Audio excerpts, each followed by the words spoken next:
Capítulo 16. No 36º ano do reinado de Asa, Baasa, rei de Israel, invadiu Judá e fortificou Ramá para que ninguém pudesse entrar no território de Asa, rei de Judá, nem sair de lá. Então Asa ajuntou a prata e o ouro do tesouro do templo do Senhor e do seu próprio palácio e os enviou a Ben-Hadad, rei da Síria, que governava em Damasco, com uma mensagem que dizia: Façamos um tratado como fizeram meu pai e o teu. Estou te enviando prata e ouro. Agora, rompe o tratado que tens com Baasa, rei de Israel, para que ele saia do meu país. Ben-Hadad aceitou a proposta do rei Asa e ordenou aos comandantes das suas forças que atacassem as cidades de Israel. Eles conquistaram Ijon, Dan, Abel-Maim e todas as cidades armazéns de Naftali.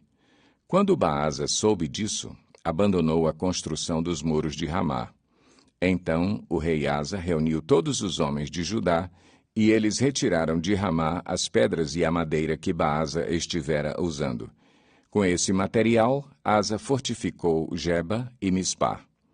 Naquela época, o vidente Anani foi dizer a Asa, rei de Judá: Por você ter pedido ajuda ao rei da Síria e não ao Senhor, ao seu Deus, o exército do rei da Síria escapou de suas mãos. Por acaso os etíopes e os líbios não eram um exército poderoso, com uma grande multidão de carros e cavalos? Contudo, quando você pediu ajuda ao Senhor, ele os entregou em suas mãos.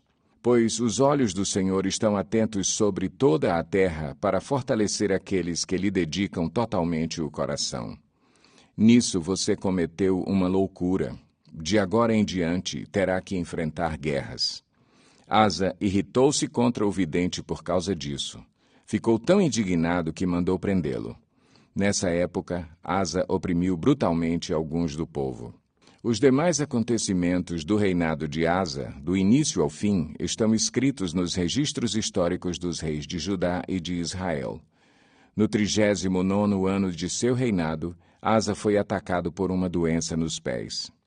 Embora a sua doença fosse grave, não buscou a ajuda do Senhor, mas só dos médicos. Então, no 41º ano do seu reinado, Asa morreu e descansou com os seus antepassados. Sepultaram-no no túmulo que ele havia mandado cavar para si na cidade de Davi. Deitaram-no num leito coberto de especiarias e de vários perfumes de fina mistura e fizeram uma imensa fogueira em sua honra. Capítulo 17. Josafá, filho de Asa, foi o seu sucessor e fortaleceu-se contra Israel. Posicionou tropas em todas as cidades fortificadas de Judá e pôs guarnições em Judá e nas cidades de Efraim que seu pai, Asa, tinha conquistado. O Senhor esteve com Josafá porque, em seus primeiros anos, ele andou nos caminhos que seu predecessor Davi tinha seguido. Não consultou os Baalins, mas buscou o Deus de seu pai, e obedeceu aos seus mandamentos e não imitou as práticas de Israel. O Senhor firmou o reino de Josafá e todo o Judá lhe trazia presentes, de maneira que teve grande riqueza e honra. Ele seguiu corajosamente os caminhos do Senhor. Além disso, retirou de Judá os altares idólatras e os postes sagrados. No 3º ano de seu reinado, ele enviou seus oficiais Beniail, Obadias, Zacarias, Natanael e Micaías para ensinarem nas cidades de Judá. Com eles foram os levitas Semaías, Netanias, Zebadias, Asael, Semiramote, Jonatas, Adonias, Tobias, Tobi Adonias e os sacerdotes Elisama e Jeorão. Eles percorreram todas as cidades do reino de Judá, levando consigo o livro da lei do Senhor e ensinando o povo. O temor do Senhor caiu sobre todos os reinos ao redor de Judá, de forma que não entraram em guerra contra Josafá. Alguns filisteus levaram presentes a Josafá, além da prata que lhe deram como tributo, e os árabes levaram-lhe rebanhos, 7.700 carneiros e 7.700 bodes. Josafá foi se tornando cada vez mais poderoso. Construiu fortalezas e cidades-armazéns em Judá, onde guardava enorme quantidade de suprimentos. Também mantinha em Jerusalém homens de combate experientes. A lista desses homens, por famílias, era a seguinte: de Judá, líderes de batalhões de 1.000, o líder Adna, com 300.000 homens de combate. Em seguida, o líder Joanã, com 280.000. Depois, Amazias, filho de Zicri, que se apresentou voluntariamente para o serviço do Senhor, com 200.000. De Benjamim, Eliada, um guerreiro valente, com 200.000 homens armados com arcos e escudos. Jeozabade, com 180.000 homens armados para a batalha. Esses eram os homens que serviam o rei, além dos que estavam posicionados nas cidades fortificadas em todo o Judá. Capítulo 18. Josafá tinha grande riqueza e honra, e aliou-se a Acabe por laços de casamento. Alguns anos depois, ele foi visitar Acabe em Samaria.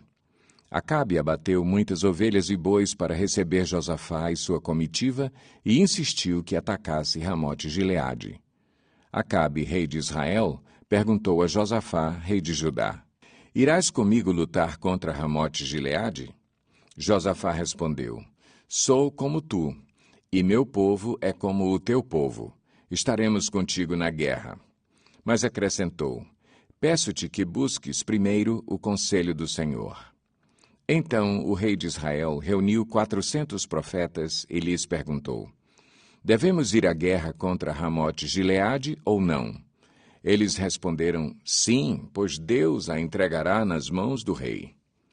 Josafá, porém, perguntou: Não existe aqui mais nenhum profeta do Senhor a quem possamos consultar? O rei de Israel respondeu a Josafá: Ainda há um homem por meio de quem podemos consultar o Senhor, porém eu o odeio, porque nunca profetiza coisas boas a meu respeito, mas sempre coisas ruins. É Micaías, filho de Imlá. O rei não deveria dizer isso, Josafá respondeu.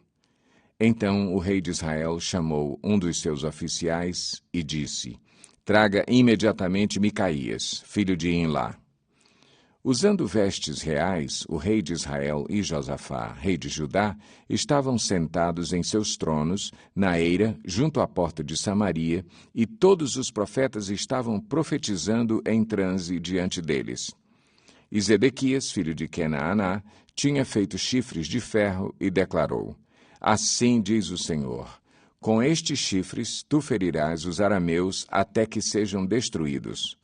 Todos os outros profetas estavam profetizando a mesma coisa, dizendo: Ataca Ramote-Gileade e serás vitorioso, pois o Senhor a entregará nas mãos do rei.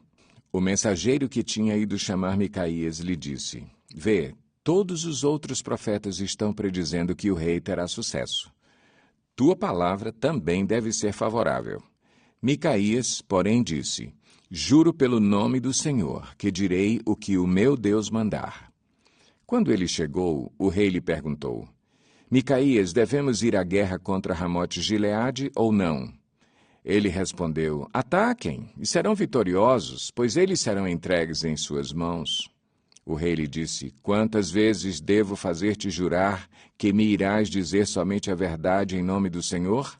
Então Micaías respondeu: Vi todo o Israel espalhado pelas colinas, como ovelhas sem pastor, e ouvi o Senhor dizer: Estes não têm dono, cada um volte para casa em paz. O rei de Israel disse a Josafá: Não lhe disse que ele nunca profetiza nada de bom a meu respeito, mas apenas coisas ruins? Micaías prosseguiu: Ouçam a palavra do Senhor. Vi o Senhor assentado em seu trono com todo o exército dos céus à sua direita e à sua esquerda. E o Senhor disse: Quem enganará Acabe, rei de Israel, para que ataque Ramote-Gileade e morra lá? E um sugeria uma coisa, outro sugeria outra, até que, finalmente, um espírito colocou-se diante do Senhor e disse: Eu o enganarei. De que maneira? Perguntou o Senhor. Ele respondeu: Irei e serei um espírito mentiroso na boca de todos os profetas do rei. Disse o Senhor: você conseguirá enganá-lo. Vá e engane-o. E o Senhor pôs um espírito mentiroso na boca destes seus profetas. O Senhor decretou a sua desgraça.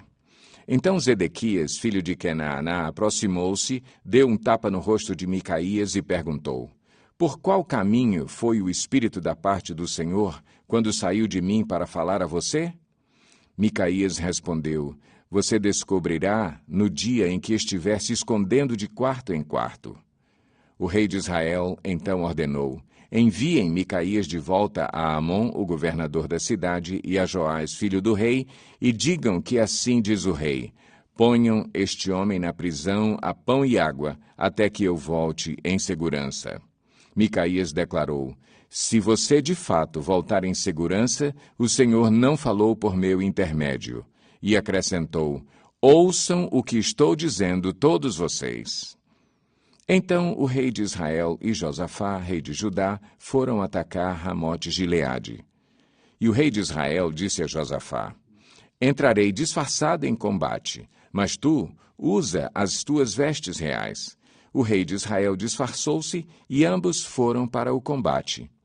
O rei da Síria havia ordenado a seus chefes dos carros de guerra: não lutem contra ninguém, seja soldado, seja oficial, senão contra o rei de Israel. Quando os chefes dos carros viram Josafá, pensaram: é o rei de Israel, e o cercaram para atacá-lo. Mas Josafá clamou e o Senhor o ajudou. Deus os afastou dele. Pois quando os comandantes dos carros viram que não era o rei de Israel, deixaram de persegui-lo. De repente, um soldado disparou seu arco ao acaso e atingiu o rei de Israel entre os encaixes da sua armadura. Então o rei disse ao condutor do seu carro: tire-me do combate, fui ferido. A batalha foi violenta durante todo o dia, e assim o rei de Israel teve que enfrentar os arameus em pé no seu carro até a tarde. E, ao pôr do sol, ele morreu. Capítulo 19. Quando Josafá